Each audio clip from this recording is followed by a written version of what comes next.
Well, the problem is that neither organization undertook a comprehensive examination to see what type of impact this would have on the osteopathic profession, as well as what indirect consequences would occur to graduate medical education under the auspices of the AOA. The problem, therefore, is that three things are suggested to happen. One is there's going to be a decrease in OGME residency spots. We'll probably lose those spots up to 40% that are currently in existence today. We're taking away the safety net that osteopathic students and graduates have enjoyed over the last 40 years.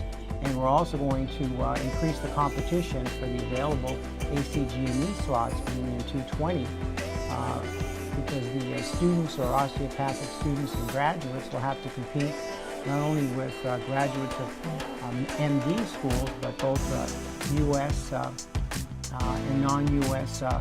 Trained international students.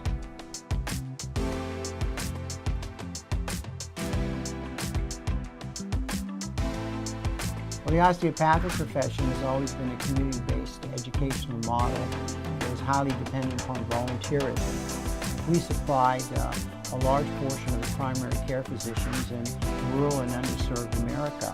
We utilized small community hospitals, community health centers to develop these programs, and this is just not going to happen in the ACGME world.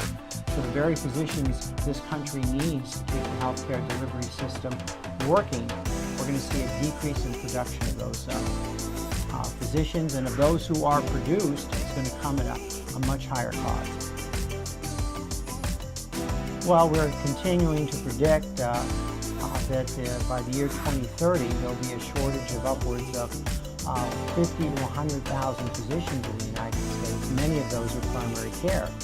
So they're going to have the underserved, they're going to have to travel long distances to seek care, and overall it's going to have a negative impact upon prevention and wellness as well as healthcare delivery in the United States. The coalition is coming together because we still have time to reverse this development of the single accreditation system, basically the merger of graduate medical education. And people that are concerned about the effect it's going to have upon the osteopathic profession, the effect it's going to have upon our students and graduates in being able to achieve matriculation in graduate medical education programs, the effect it's going to have on our small community teaching hospitals and rural America leads a group of individuals, organizations, etc. to come together to voice our opposition to this. Obviously, this merger of the AOA accreditation and ACGME is leading to a monopoly. It was formed in the back room with no transparency, no general membership of the AOA was allowed to see the memorandum of understanding, to comment on it. The general public never knew about it, and even members of Congress never knew about it. So basically, we believe that there should be 2 or more accrediting bodies for graduate medical education in the United States, because we're talking about billions of dollars that are emanating from the federal government to provide graduate medical education, and putting in a single organization's hand to create a monopoly across the United States. Anyone who's concerned about the education of future physicians, which can be done in a very cost-effective community-based model. And those people, if they have no interest in healthcare education, who don't want to see another monopoly developed in the United States in which government dollars are fed to hospitals with no guidance or oversight by the federal government.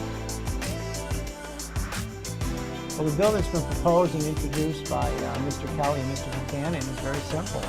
They're asking for a second accrediting body to be authorized by the Secretary of the Department of Health and Human Services so that a monopoly does not exist in the United States with regards to the control of graduate medical education and those graduate medical education dollars.